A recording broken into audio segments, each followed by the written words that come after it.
जब तक आप अपनी इंद्रियों को खुला छूट देंगे, इंद्रिय और मन से किसी भी स्त्री पुरुष से राग या द्वेष करेंगे, किसी भी विषय का राग पूर्वक सेवन करेंगे, आपकी प्रसन्नता सुरक्षित नहीं रहेगी।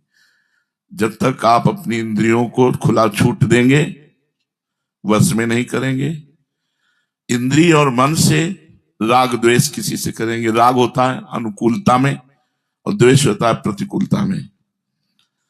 तब तक आप प्रसन्नता को प्राप्त नहीं हो सकते। जो इंद्रियों को वश में किए हुए है, जो इंद्रिय और मन से किसी से राग द्वेष नहीं करता है, उसे भगवत प्रसाद मिलता है। प्रसादमति गच्छति प्रसादे सर्व दुखानाम हानिरस्य उपजायते। भगवत कृपा प्राप्त होती है, उसे वो प्रसन्न रहता है। प्रसन्न आत्मा सबसे बड़ी विचारणीय बात है कि यहां हम जो कुछ भी कर रहे हैं खुश रहने के लिए कर रहे हैं, लेकिन परिणाम में कोई खुशी नहीं है। क्यों? क्योंकि इंद्रियों को खुला छूट दे दी, मनमानी आचरण और राग द्वेष, इसके कारण कभी खुश नहीं रहा जा सकता। तो आज का अपना प्रश्न है कि हम खुश क्यों नहीं रह सकते? क्योंकि इंद्रियों से मनमानी आचरण करते हैं और इंद्रिय और मन से वस्तु व्यक्ति स्थान में राग द्वेष करते हैं। खुश होने का उपाय है राग द्वेष रहित होना, इंद्रियों को वश में होना, ये खुश होने का उपाय है।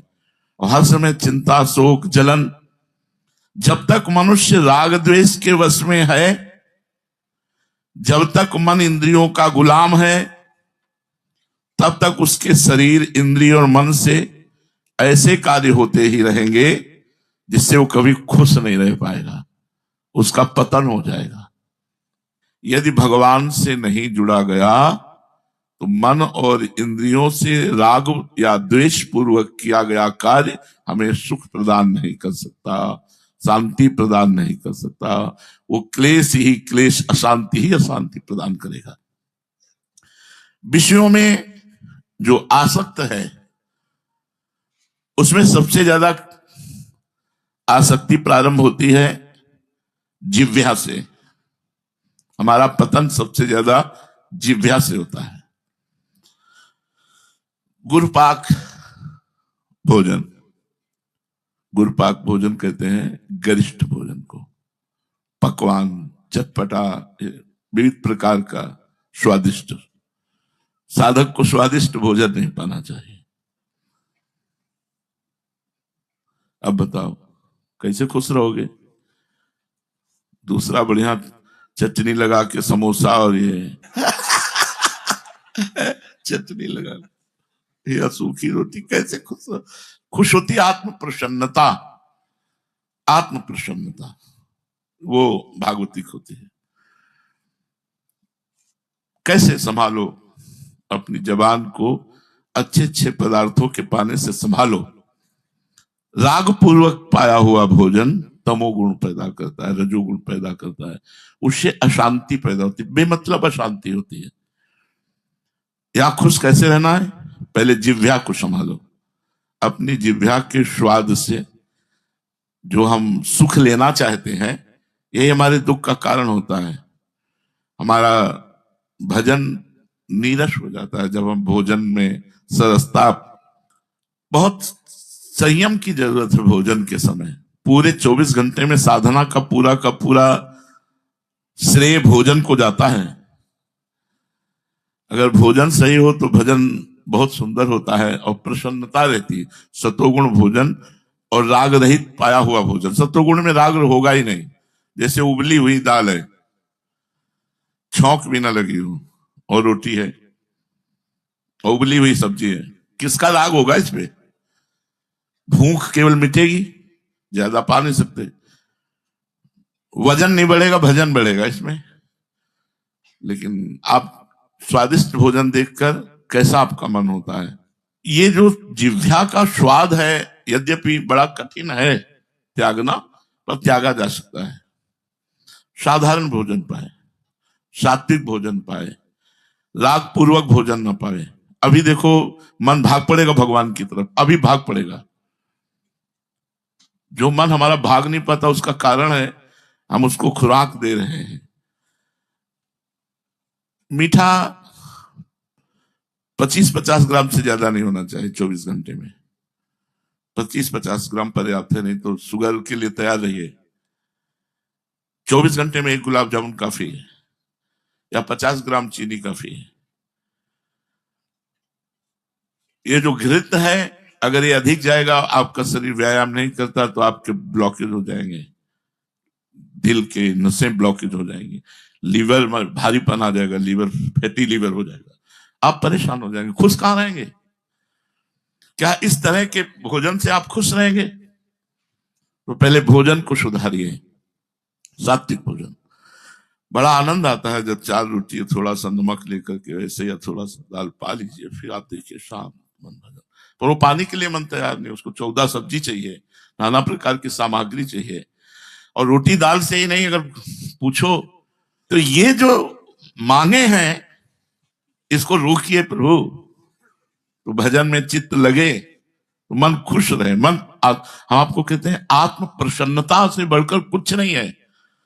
और आत्म प्रसन्नता जब विषयों का राग पूर्वक सेवन करते हैं तब वो नष्ट हो जाती है। और आंतों का एक थैला है, आप इसको बढ़ाते चले जाओ बढ़ती चली जाएगी, घटाते चले जाओ घटती चली जाएगी। एक लिमिट से आप भोजन पाओ तो एक लिमिट से अनलिमिट पाओ, अनलिमिट जैसा अभ्यास जैसा करोगे। तो साधक को गुरुपाक भोजन से बचना चाहिए, गरिष्ठ भोजन जो बहुत देर में पचने वाला हो, और बलवान भोजन से बचना चाहिए। हमें बलवान भोजन से क्या जरूरत है? बल वाले भोजन से छाछ, रोटी, दाल, थोड़ा चावल, थोड़ी सब्जी, बस पर्याप्त। एक नियम बना ले, और रोज बदल के पाना ये भी ठीक नहीं है, एक नियम पूर्वक पाना। मतलब संभालिए, यही आपकी साधना को संभालेगा। भोजन आपका सही होना चाहिए। जब भोजन राजसिक और तामसिक हो जाता है तो शरीर में और मन में दोनों में विकार पैदा हो जाते हैं, और प्रसन्नता का नाश हो जाता है, जो सहज प्रसन्नता प्रकट होनी होती है। दूसरा, दृष्टि। देखने का साधक को सावधानी पूर्वक देखने का सावधानी पूर्वक कार्य करना चाहिए। किसी को देखा तो राग न होने पावे, किसी को देखा द्वेष न होने पावे। तो राग कैसे होता है? गुण देखने पर। और द्वेष कैसे होता है? दोष देखने पर। गुण देखने पर उसकी स्तुति होती है, और दोष देखने पर उसकी निंदा होती है, जो दोनों तुम्हारी प्रसन्नता का नाश करते हैं। पहला भोजन, दूसरा दर्शन।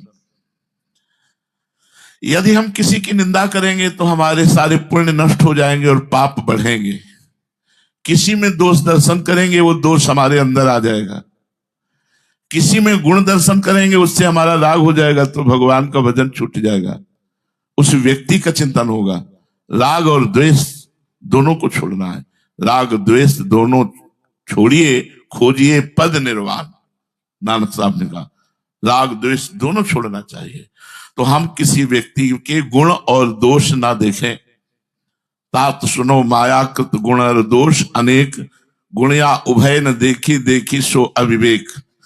अगर किसी के गुण दोष देखते हैं तो अज्ञान है, देखना ही नहीं है। भगवान सबको अपनी माया के द्वारा चला रहे हैं। हमारा अधिकार नहीं है कि हम अपने बगल वाले के गुण देखें या द्वेष देखें। दोष देखेंगे तो हमारी भक्ति क्षीण हो जाएगी, पक्का क्षीण हो जाएगी। अद्वेष्टा सर्वभूता नाम, समस्त भूतों में दोष रहित बुद्धि देखनी, सब में प्रभु देखना है, दोष नहीं देखना। अगर कोई दोष कर रहा है, आपको दिखाई दे रहा है कि एक दोष है, तो भगवान की लीला और प्रणाम, हम उसका चिंतन नहीं करेंगे, ना उसको दोषी ठहराएंगे, ना उसको दोषी प्रमाणित करेंगे, ना दोष मानेंगे। हम भगवान की माया की लीला मानकर प्रणाम करके चल देंगे। हम उसके विषय में ना चिंतन करेंगे, ना बोलेंगे, ना उसकी निंदा करेंगे। निंदा भी नहीं करेंगे। बोले हम देख रहे हैं दोष, फिर भी निंदा नहीं, वो नहीं करना है, परमार्थ है। अगर आप ऐसा करते हैं तो फिर आपका परमार्थ नष्ट हो जाएगा, आपकी प्रसन्नता नष्ट हो जाएगी। तीसरा है जबान में दो बातें हैं, एक है स्वाद और दूसरा बोलना। व्यर्थ बोलना, कटु भाषण बोलना, असत्य बोलना, अहितकर बोलना, ये भाषण अगर ऐसा बोलेंगे तो आप खुश नहीं रहेंगे। आपको खुश रहने के उपाय बताए जाते हैं। पहला भोजन सुधारो, दूसरा नेत्र सुधारो, तीसरा अपनी जबान सुधारो। बोलना, वाणी में दरिद्रता क्या, कितना अच्छा अच्छा बोला जा सकता है। बचने का दरिद्रता, इसमें कोई पैसा तो लगता नहीं। बहुत प्यार से बोलो, बहुत मृदु बोलो, बहुत हितकर बोलो, बहुत सोच विचार कर, संभाल कर, सजा कर शब्द बोलो, सामने वाले को खुश कर दो, आप खुश हो गए।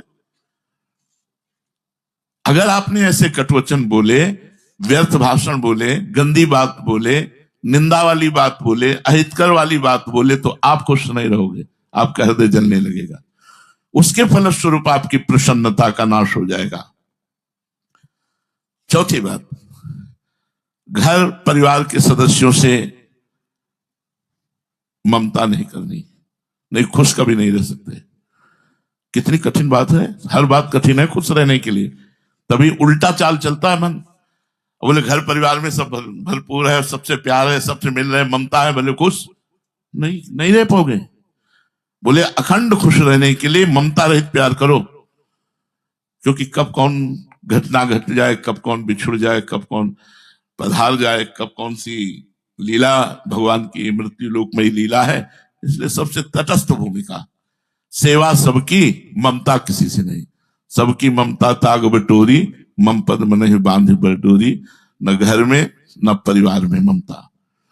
परिवार, परिजन, रिश्तेदार, नातेदार, धन, संपत्ति, इसमें जो ममता रखता है वो कभी खुश नहीं रह सकता। सब इसी में ममता रखते हैं, इसलिए कोई खुश नहीं। जीवन भर व्यतीत, खुशी जाना ही नहीं, खुशी किसे कहते हैं। आनंद को जाना ही नहीं, प्रसन्नता को जाना ही नहीं कि किसे कहते हैं। भागवती अखंड प्रसन्नता। जैसे खुशी मिली श्रीवास जी को, महाप्रभु चैतन्य देव के संग के प्रभाव से उन्हें खुशी मिली। देखो खुशी का प्रभाव, उनके घर में कीर्तन हो रहा है और एक ही लड़का था, कई दिन से बीमार था। तो दासी ने कान में आके बताया श्रीवास जी को कीर्तन हो रहा, महाप्रभु नृत्य कर रहे, कि लड़का पधार गया। तो कीर्तन करते करते एकांत हुए, दासी से कहा कि दोबारा यहां अगर आई और महाप्रभु के कीर्तन में अगर विघ्न पड़ा तो हम अपने प्राण त्याग देंगे। जोर जोर से करताल बजाकर उन्मत्त होकर हरे कृष्ण कृष्ण कृष्ण हरे हरे। महाप्रभु तो साक्षात स्वयं प्रभु है, रुक गए और कहा कीर्तन में भाव नहीं बैठ रहा है, कुछ हो गया क्या, ऐसा कुछ हुआ है क्या जिससे हमारा भाव इस समय बढ़ नहीं रहा। तो किसी ने कहा कि श्रीवास जी का पुत्र पधार गया है। श्रीवास जी की तरफ देखा तो बहुत प्रसन्नता और करताल। महाप्रभु ने रोका, कहा श्रीवास तुमने बताया नहीं। बोले क्या? बोले आपका पुत्र पधार गया। बोले प्रभु मेरा तो था ही नहीं, हो तो आपका ही था। और इतना सुअवसर सौभाग्य तो किसी किसी को मिलता है, उसके प्राण निकल रहे हैं और आप कीर्तन कर रहे हैं प्रभु, इससे बड़ी खुशी की बात क्या हो सकती है। इसलिए मुझे तो खुशी अमान ही रही है, इतना आनंद आ रहा है कि वो जीव धन्य हो गया जो मेरा पुत्र बनकर आया था, क्योंकि आप महाप्रभु स्वयं नृत्य करते हुए भगवान नाम कीर्तन कर रहे हैं और वो शरीर छोड़ रहा है। ये खुशी, इसे कहते खुशी। नरसिंह मेहता जी का चरित्र पढ़ के देख लेना। पुत्र मरा तो उठाया मंजीरा और नाचना शुरू किया। बोले भला किया गोविंद ने, है भला किया गोविंद ने, खूब नाच। ये है खुशी। हरिराम व्यास जी की बेटी का ब्याह है, बारात के लिए सुंदर सुंदर भोग बने हुए हैं, सब संतों को अमनिया बांट रहे हैं। ये है खुशी, है। ये चिंता नहीं कि बारातियों को अगर नहीं मिलेगा तो बेइज्जती हो जाएगी। वो ये सोच रहे हैं कितने अच्छे पदार्थ है तो ठाकुर को भोग लगाएंगे, वैष्णव जन पाएंगे, नाम कीर्तन करेंगे। अच्छा, कोतवाल से कहा सबको खाओ मनिया बट, तो जितनी बारात के लिए मिठाई और सामान बटे थे सब बांट दिया। पर ऐसे भाव वालों के यहाँ कमी नहीं होती। बाराती भी खूब पाए, जनाती भी पाए और संत भी पाए, कमी हुई ही नहीं। खुशी उसे कहते हैं जो किसी भी परिस्थिति में शोक में ना परिवर्तित हो, वो होती है भगवदानंद। वो घर परिवार में ममता करने से नष्ट हो जाती है। सबकी ममता त्याग, इसीलिए परमार्थ थोड़ा कठिन लगता है, क्योंकि हम बहुत समय से विषयों में, संसार में, घर परिवार में रहे।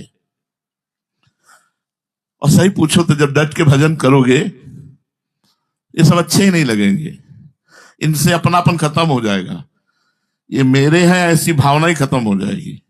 मेरे हैं ये भावना भक्तों में हो जाएगी, संतों में हो जाएगी, प्रभु में हो जाएगी, और परिवार में मेरे हैं, अपने हैं, ये भावना खत्म हो जाएगी।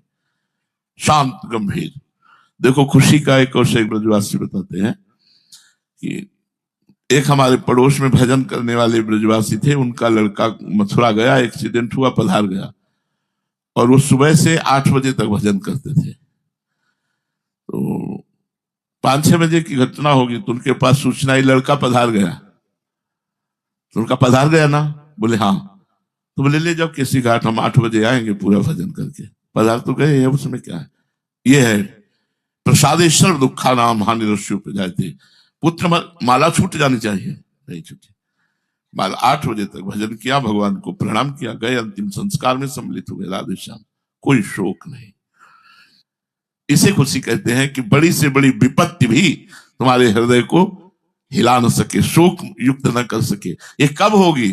जब भगवान से चित्त जुड़ेगा, भोजन सही होगा, देखना सही होगा, बोलना सही होगा, घर परिवार से ममता नहीं होगी, धन संपत्ति में आसक्ति नहीं होगी, तब जाकर के तुम्हारे अंदर खुशी जागृत होगी।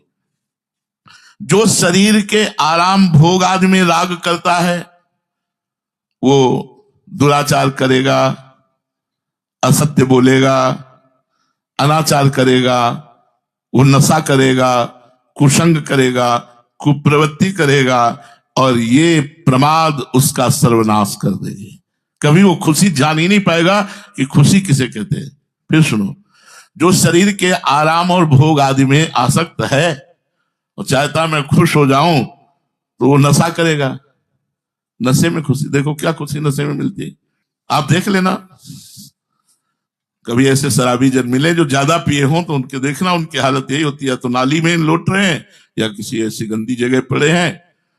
तो जो शरीर आराम भोग विषयों से सुख चाहता है वो चोरी करेगा, वो जुआ खेलेगा, वो दुराचार करेगा, वो असत्य बोलेगा, वो अनाचार करेगा, वो दुर्व्यसन करेगा, वो कुसंग करेगा, वो कुप्रवृत्ति में रहेगा, और प्रमाद स्थिति उसका सर्वनाश कर देगी। इसी में लोग खुशी ढूंढते हैं, क्लबों में, ठेके में, गंदे आचरणों वाले स्थानों में, गंदे क्रियाओं में, इसी में तो खुशी ढूंढते हैं। और जहां खुशी नहीं, शोक है, शोक, चिंता, भय, मृत्यु, सर्वनाश, उसमें खुशी ढूंढते। खुशी किसमें है? जिह्वा को संभालो, वाणी को संभालो, परिवार से ममता न करके प्रेम करो, भगवत भाव से, धन संपत्ति के अभिमानी न बनकर उसे समाज सेवा, ठाकुर सेवा, शरीर सेवा में लगाओ और नाम जप करो। राग द्वेष के कारण मनुष्य बैर ठान लेता है, फिर मुकदमा चलता है, हिंसा होती है, फिर सजा होती है, कितने बंधन होते हैं। अपमान, तिरस्कार, दुख, सुख, खुशी, कहां उनको खुशी प्राप्त होती है? जो अभिमानी होता है वो दूसरे के धन का अपहरण, दूसरे की स्त्री का भोग, दूसरे की मान यश का नाश करने पर उतारू होता है, और उसके परिणाम स्वरूप स्वयं सर्वनाश को प्राप्त हो जाता है। खुशी के लिए प्रयास किया, पराई स्त्री, पराया धन, पराय स्वत्व, पराय यश मान का नाश, और परिणाम में अपना ही नाश हो गया।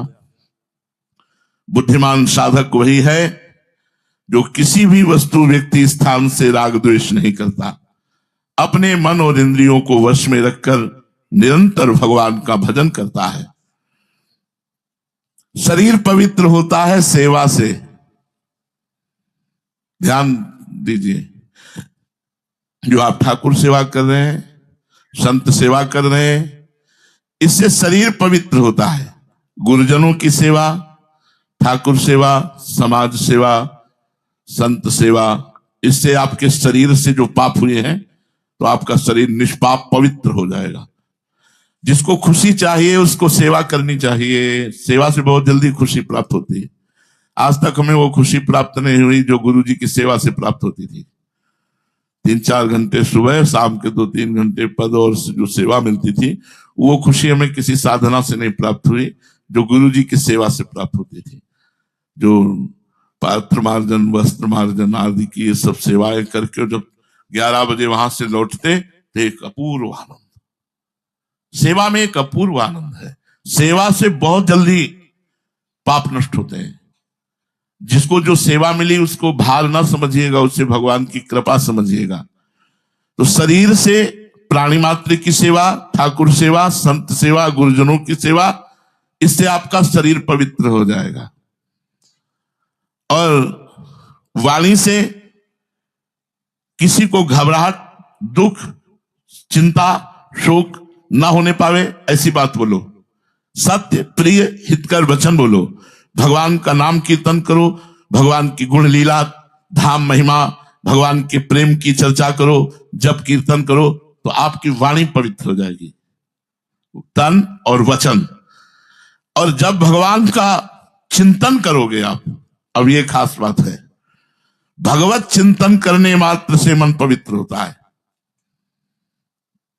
मन का इससे कोई तात्पर्य नहीं, शरीर की दिनचर्या से ध्यान रखना, इसलिए बहुत सावधानी की जरूरत है।